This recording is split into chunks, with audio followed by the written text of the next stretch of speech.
Tinataya ng mga espesyalista sa kalusugan ng pagtunaw na 70% ng mga tao na lampas sa 50 taong gulang ay may hanggang 2 kilo ng naipong dumi sa bituka. Tama yan, 2 kilo ng nakalalasong material na maaaring sumisira sa iyong kalusugan sa mismong sandaling ito. Ito ay mga dumi na literal na dumikit sa mga pader ng iyong bituka sa loob ng maraming taon, minsan dekada pa, na naglalabas ng mga lason direkta sa iyong dugo.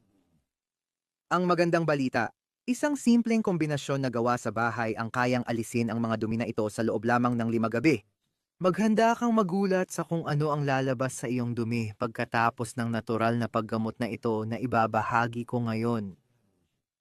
Kumusta ngayon ay ibabahagi ko sa iyo ang isang sinaunang resipe na tumulong na sa libu-libong tao na maresolba ang mga problema sa bituka sa isang ganap na natural na paraan. Walang kemikal, walang mamahaling gamot, walang konsultasyon sa doktor, mga sangkap lang na malamang ay mayroon ka na sa bahay. Pero bago yon, kailangan muna nating maintindihan kung ano talaga ang nangyayari sa loob ng ating katawan habang tumatagal ang panahon. Ang bituka ng tao ay humigit kumulang 7 metro ang haba na may napakaraming liko at tiklop. Sa mga tiklop na iyon, sa paglipas ng mga taon, ang mga hindi ganap na natunaw na tira ng pagkain ay naiipon, na bumubuo ng parang crust sa mga pader ng bituka. Ang crust na iyon ay hindi lang nakakainis isipin, ito ay delikado rin. Malaki ang nababawasan ng kakayahan ng iyong bituka na sumipsip ng mahahalagang nutrisyon dahil dito, at mas masama pa, nagsisimula itong maglabas ng mga lason na muling nasisipsip ng iyong katawan.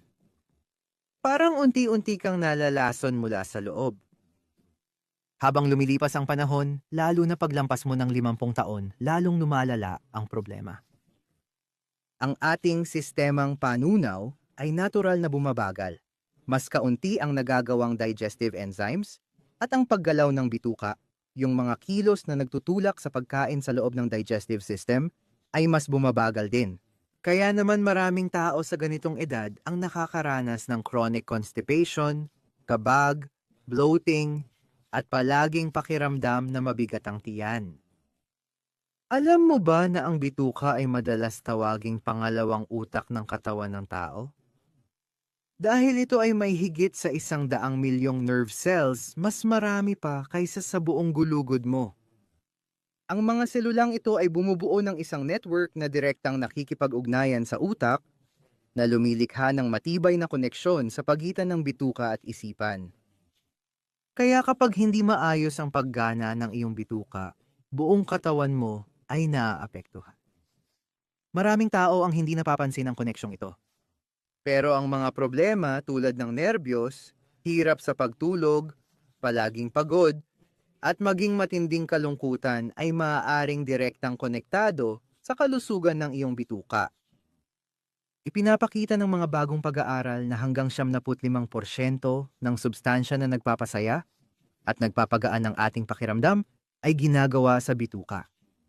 Kapag puno ng mga nakalalasong tira-tira ang iyong bituka, hindi maayos na napoproduce ang substansyang ito na nakakaapekto sa iyong mood at kalidad ng buhay. Maaaring nasubukan mo na ang iba't ibang solusyon para mapabuti ang iyong pagtunaw. Mga pampurga na nangangakong mabilis ang resulta pero ginagawa namang tamad at umaasa ang iyong bituka. Mahal na mga suplemento na pansamantalang nagbibigay ginhawa pero hindi naman tinutugunan ang ugat ng problema. Mga restriktibong dieta na gumagana sa simula pero mahirap panatilihin sa mahabang panahon. Ang totoo, ang industriya ng parmasyutika ay kumikita ng bilyon-bilyon mula sa ating mga problema sa pagtunaw. Kaunti lang ang interes na itaguyod ang mga simpleng at natural na solusyon na maaari mong gawin sa bahay, halos walang gastos. Sino nga ba ang kikita dyan? Ang timpla na ituturo ko ay pinagsasama ang maligamgam na tubig, kalamansi, at alinman sa olive oil o chia seed. Isang napakasimpleng kombinasyon na maaaring mukhang walang epekto sa unang tingin, pero may taglay na kapangyarihang magbago kapag ginamit ng tama. Tuklasin natin ang bawat sangkap ng makapangyarihang timplang ito at kung bakit sila mahusay na nagsasama-sama. Napakahalaga ng temperatura ng tubig. Ang maligamgam na tubig, hindi kumukulo pero sapat na mainit, ay tumutulong mag-relax ng mga kalamnan sa bituka na nagpapabuti sa paggalaw na nagtutulak ng pagkain sa loob ng katawan. Bukod pa rito, ang maligamgam na tubig ay tumutulong tunawin ang mga taba at dumi na naipon sa mga pader ng bituka. Kapag uminom ka ng maligamgam na tubig bago matulog, ginagamit ng iyong katawan ang oras ng pahinga para mag-focus sa paglilinis at pag-aayos sa loob. Habang natutulog ka, patuloy na nagtatrabaho ang iyong sistemang panunaw, ngunit wala na ang patuloy na abala ng pagproseso ng bagong pagkain. Ito ang perpektong oras para sa malalimang paglilinis. Ang tamang pag-inom ng tubig ay mahalaga rin para palambutin ang matitigas na dumi na maaaring naipit sa iyong kolon ng ilang araw, linggo, o kahit buwan. Ang lemon ay tunay na isa sa mga pinakamalalaking katuwang sa natural na pag-detox. Ang mataas nitong nilalaman ng citric acid ay nagpapasigla sa atay na gumawa ng apdo, isang mahalagang likido para sa pagdurog ng taba at mga lason. Mas maraming apdo ay nangangahulugan ng mas mahusay na pagtunaw at mas epektibong pagtatanggal ng mga dumi. Ang lemon ay may bahagyang diuretikong katangian rin na tumutulong sa iyong mga bato na salain ang mga lason mula sa dugo ng mas mahusay. Ito ay lumilikha ng isang kumpletong sistema ng detoxification. Habang inaalis ng iyong bituka ang mga lumang dumi, tinutulungan ng iyong mga bato na iproseso ang mga lason na napapalaya sa iyong daluyan ng dugo. Isa pang nakakagulat na benepisyo ng lemon ay nakakatulong ito na balansehin ang katawan. Kahit maasim ang lemon, nagkakaroon ito ng ibang epekto sa loob ng katawan kapag kinain. Nagiging sanhi ito ng mas hindi maasim na kapaligiran, na nagpapahirap sa mga masasamang bakterya at parasito na mabuhay dahil mas gusto nila ang mas maasim na kapaligiran. Ang bitamina C na nasa lemon ay nagpapalakas din ng iyong immune system. Binibigyan nito ang iyong katawan ng mga kinakailangang kagamitan para labanan ang anumang pathogen na maaaring mapakawalan habang nagaganap ang proseso ng detoxification. Ang extra virgin olive oil ay ginagamit na sa loob ng libu-libong taon bilang natural na gamot para sa mga problema sa pagtunaw. Gumagana ito bilang natural na pampadulas para sa digestive tract na nagpapadali sa pagdaan ng dumi sa bituka. Pero ang papel nito ay higit pa roon. Ang olive oil ay may taglay na polyphenols at antioxidants na lumalaban sa pamamaga sa kolon, na nagpapabawas ng pamamaga at iritasyon na kadalasang kasama ng mga chronic na problema sa pagtunaw. Ang regular na paggamit ng olive oil ay nakakatulong din sa mas maayos na paggana ng iyong apdo, na nagpapalabas ng likido na tumutulong tunawin ang mga dumi na kumakapit sa mga pader ng bituka. Para itong natural na detergent na naglilinis sa loob ng iyong bituka. Isa pang hindi masyadong kilalang benepisyo ng olive oil ay ang kakayahan nitong sumipsip ng mga lason. Kapag ininom bago matulog, ang olive oil ay literal na maaaring mangolekta ng mga lason mula sa digestive tract at ilabas ang mga ito sa katawan kinabukasan ng umaga. Ang mga buto ng chia ay isang kaparehong makapangyarihang alternatibo sa olive oil sa timplang ito. Kapag nakahalo sa likido, ang maliliit na butong ito ay bumubuo ng malapot na gel na malaki ang naitutulong sa pagdagdag ng dami ng dumi. Ang gel na ito ay kumikilos bilang natural na walis, nililinis ang mga pader ng bituka at kinokolekta ang mga naipong dumi. Ang paglawak ng mga buto ay lumilikha rin ng banayad, ngunit tuloy-tuloy na presyon sa mga pader ng bituka na nagpapasigla ng natural na pag-urong na tumutulong sa pag-aalis ng naipong materyal. Ang mga buto ng chia ay napakayaman sa soluble at insoluble na fiber. Humigit kumulang 10 gramo ng fiber sa isang kutsara lamang. Pinapakain ng mga fiber na ito ang mga kapaki-pakinabang na bakterya sa iyong bituka, pinapalakas ang iyong microbiota, at pinapabuti ang iyong immunity. Bukod pa rito, ang mga buto ng chia ay naglalaman ng magagandang uri ng taba na tumutulong magpababa ng pamamaga at nagpapakalma sa iritadong bituka matapos ang mga taon ng hindi tamang pagkain. Hindi na maaaring maging mas simple pa ang resipe, pero ang paraan ng paghahanda at pagkain mo nito ang talagang nagbibigay ng malaking epekto sa resulta. Sa isang basong salamin, huwag gumamit ng plastic dahil maaaring mag-react ang kalamansi dito. Maglagay ng mga 250 ml ng maligamgam na pinong tubig. Ang tamang temperatura ay yung kaya mong inumin ng komportable nang hindi lumalamig ang inumin. Pisilin ang kalahati ng isang sariwang kalamansi direkta sa tubig. Mahalagang gumamit ng sariwang kalamansi, hindi yung nabibiling juice na gawa sa pabrika, dahil maaaring may halong preservatives at dagdag na asukal yon. Ngayon may dalawang pagpipilian ka. Ang unang pagpipilian ay magdagdag ng 1 kutsara ng extra virgin olive oil. Siguraduhin na ito ay extra virgin at maganda ang kalidad. Piniga sa malamig, amari ay isiti sa mamasaw. Ang mga olive oil na mababa ang kalidad ay maaaring dumaan sa mga proseso na nag-aalis ng kanilang mga kapaki-pakinabang na nutrisyon. Ang pangalawang opsyon, kung gusto mo, ay magdagdag ng 1 kutsara ng chia seeds. Takasong ito, haluin ng mabuti at hayaang nakababad ng 5 minuto bago kainin para makabuo ng gel ang mga buto gaya ng inaasahan. Haluin ng mabuti ang lahat ng sangkap at inumin agad bago matulog. Mas mainam kung iinumin ito ng hindi bababa sa 3 oras pagkatapos ng huling kain mo. Huwag kumain o uminom ng kahit ano pagkatapos ng timplang ito. Hayaan mo itong gumana buong gabi ng walang sagabal. Ulitin ang prosesong ito ng 5 magkasunod na gabi para sa pinakamagandang resulta. Mahalagang maintindihan na bawat tao ay may kanya-kanyang reaksyon sa paggamot na ito, pero may mga karaniwang pattern na madalas na naiuulat ng marami.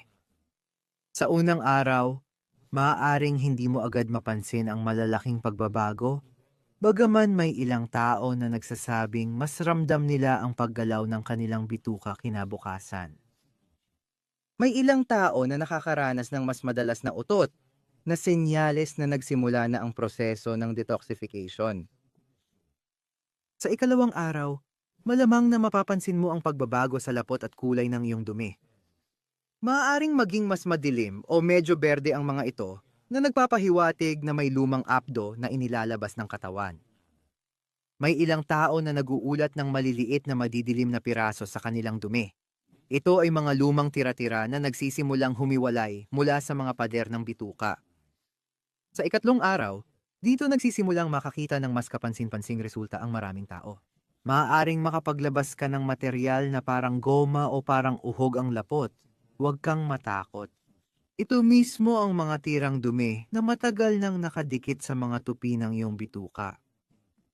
Maaari mong maramdaman na hindi na masyadong bloated ang iyong tiyan at unti-unting gumagaan ang iyong pakiramdam. Sa ika-4 na araw, maraming tao ang nagsasabi na mas madalas at mas marami silang dumumi. Ang mga inilalabas na dumi ay maaaring may maliliit na matitigas na piraso o maiitim na hibla. Ang iyong katawan ay nagtatanggal ng mas malalalim na naipong dumi. Maraming tao ang napapansin ang malaking pagbuti sa enerhiya at kalinawan ng pag-iisip sa puntong ito. Sa ika-5 at huling araw ng paggamot, malamang na nararanasan mo na ang mas maayos na paggana ng iyong bituka. Mas magiging mas kumpleto at kasiya siya ang iyong pagdumi. Maraming tao ang nagsasabi na pakiramdam nila ay literal na mas magaan sila, na parang nabawasan ng timbang, at malamang na nabawasan nga sila dahil sa naipong material na nailabas. Bagaman ang focus ng paggamot na ito ay ang paglilinis ng bituka, ang mga benepisyo nito ay lampas pa roon. Kapag ang mga pader ng bituka ay natatakpan ng mga lumang tira-tira, ang kakayahan nitong sumipsip ng nutrisyon ay lubhang nababawasan. Sa pagtanggal ng hadlang na ito, sa wakas ay magagawang masipsip ng iyong katawan nang maayos ang mga nutrisyon mula sa mga pagkain kinakain mo. Maraming tao na sumusunod sa paggamot na ito ang nagsasabi na mas tumitibay ang kanilang mga kuko, mas kumikintab ang buhok, at mas luminaw ang balat.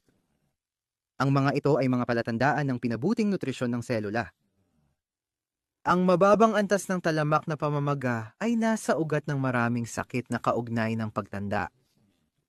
Kapag ang iyong bituka ay puno ng mga nakalalasong basura, ang mga lason ay patuloy na inilalabas sa iyong dugo na nagdudulot ng pamamaga sa buong katawan. Sa paglilinis ng iyong bituka, nababawasan mo ang isa sa mga pangunahing pinagmumulan ng pamamaga sa katawan. Maaaring magpakita ito bilang pagbawas ng pananakit ng kasukasuan, mas kaunting pamamaga sa mga kamay at paa, at maging mas matatag na presyon ng dugo. Humigit kumulang 70% ng iyong immune system ay matatagpuan sa bituka. Kapag maayos ang paggana ng iyong bituka, makakapag-focus ang iyong immune system sa paglaban sa mga totoong banta. Sa halip na palaging humarap sa mga lason na tumatagas mula sa bituka. Maraming tao ang nagsasabi na mas kaunti ang kanilang sipon, nabawasan ang mga allergy, at mas malakas ang kanilang pakiramdam pagkatapos tapusin ang paggamot na ito. Tulad ng nabanggit ko kanina, ang ugnayan ng bituka at utak ay isang makapangyarihang 200 na koneksyon. Kapag mas malusog ang iyong bituka, nagiging normal ang produksyon ng iyong mga neurotransmitter. Ang mga pakiramdam ng mental na kalabuan, pagkabalisa, at maging ang mga sintomas ng depresyon ay madalas na lubhang bumubuti pagkatapos ng isang kumpletong paglilinis ng bituka. Maaari mong asahan na magising na mas alerto, mas malinaw ang pag-iisip, at mas matatag ang iyong mood. Interesante ring tandaan na maraming pagnanasa sa asukal at pinong carbohydrates ay talagang nagmumula sa hindi balanseng microbiota ng bituka. Ang mga mapaminsalang bakterya na kumakain ng asukal ay literal na maaaring makaapekto sa iyong mga pagnanasa sa pagkain. Pagkatapos ng 5 araw na paggamot na ito, maraming tao ang naguulat ng malaking pagbaba ng pagnanasa sa mga processed test at matatamis na pagkain. Parang ang panlasa mo ay muling nag-aayos para mas gustuhin ng natural ang mas masustansyang pagkain. Kahit na natural ang pinaghalong ito, mahalagang gamitin ito ng may katalinuhan. Hindi inirerekomenda ang paggamot na ito para sa mga taong may matinding problema sa apido o may bato sa apido dahil maaaring magdulot ng paninikip o paghilab ng apido ang olive oil. Ang mga taong may chronic na pagtatae ay dapat kumonsulta muna sa isang profesional sa kalusugan bago subukan ang paggamot na ito. Dahil maaari nitong palalain pansamantala ang mga sintomas. Kung umiinom ka ng mga gamot na nakakaapekto sa pamumuo ng dugo, tulad ng warfarin o Coumadin, makipag-usap muna sa iyong doktor bago kumonsumo ng maraming tsiya. Dahil maaaring magkaroon ng interaksyon ang mga katangian nito sa mga gamot na ito. Habang ginagamot, uminom ng hindi bababa sa 2 litro ng tubig sa buong araw, bukod pa sa inuming halo sa gabi. Ang tamang pag-inom ng tubig ay mahalaga upang maiwasan ang mga hindi komportableng pakiramdam tulad ng sakit ng ulo o pagkahilo habang sumasailalim sa proseso ng detox. Kung makaramdam ka ng matinding pulikat o anumang hindi komportableng pakiramdam, bawasan mo ng kalahati ang dami ng olive oil o chia sa susunod na inumin at dahan-dahan itong dagdagan ayon sa kaya ng iyong katawan.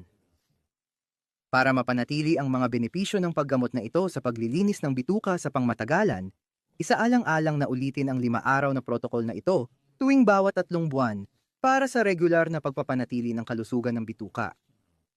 Sa mga karaniwang araw, simulan mo ang iyong araw sa isang baso ng maligamgam na tubig na may kalamansi para dahan-dahang pasiglahin ang iyong digestive system. Dagdagan mo ang pagkain ng mga fermented na pagkain tulad ng natural na yogurt, kefir, sauerkraut o kimchi. Ang mga pagkain ito ay mayaman sa probiotics na tumutulong para mapanatiling malusog ang iyong microbiota sa bituka. Isaalang-alang ang pagdagdag ng 1 kutsarita ng chia seeds sa iyong pang-araw-araw na almusal para mapanatili ang tuloy-tuloy na supply ng soluble fiber. Dahan-dahan mong bawasan ang pagkain ng mga processed food, refined sugar, at puting harina dahil maaari itong magdulot ng panibagong pagbuo ng dumi sa bituka. Sanayin ang maingat na pagnguya. Nguyain ang bawat subo ng hindi bababa sa 20 beses. Nagsisimula ang pagtunaw ng pagkain sa bibig at ang tamang pagnguya ay malaki ang naitutulong para mabawasan ang trabaho ng iyong bituka. Ang simpleng lutong bahay na reseta na ito ay nakatulong sa libu-libong tao na muling makontrol ang kanilang kalusugan sa pagtunaw. Ang pinakamaganda sa lahat, hindi mo na kailangan ng kahit ano pa maliban sa mga simpleng sangkap na malamang ay nasa kusina mo na. Isipin mo kung gaano kasarap magising tuwing umaga na magaan ang pakiramdam ng iyong katawan. puno ng bagong sigla, at alam mong maayos ang takbo ng iyong sistemang panunaw. Hindi lang ito isang pantasya, isa itong totoong posibilidad na abot kamay mo. Alam na ng ating mga ninuno ang kapangyarihan ng mga simpleng sangkap na ito. Hindi aksidente na ang mga natural na gamot tulad nito ay nagtagal sa maraming henerasyon, kahit pa sa lahat ng pag-unlad ng makabagong medisina. Ibinibigay ng kalikasan ang lahat ng kailangan natin para mapanatili ang balanse ng ating katawan. Ang tunay na kalusugan ay nagsisimula sa loob. At sa loob ng iyong katawan, iilan lang ang kasing halaga ng isang sistemang panunaw na gumagana ng maayos. Huwag mong hayaang lumala ang mga problema sa panunaw at maging seryosong kondisyon. Huwag mong tanggapin na normal lang ang hindi komportableng tiyan kapag tumatanda ka na. Karapat-dapat kang maging maginhawa sa kahit anong yugto ng buhay mo. Ibahagi mo ang iyong karanasan sa mga komento at tulungan mo ang iba na matuklasan ang natural na solusyong ito. Ang kwento mo ay maaaring siya mismong kailangan marinig ng isang tao para makapagsimula tungo sa mas mabuting kalusugan. At tandaan mo, nasa iyo ang kapangyarihan na alagaan ang sarili mong kalusugan. Ang maliliit na pagbabago tulad nito ay maaaring magdulot ng malaking pagkakaiba sa kalidad ng iyong buhay. Hanggang sa susunod na video, mag-alaga sa natural na paraan.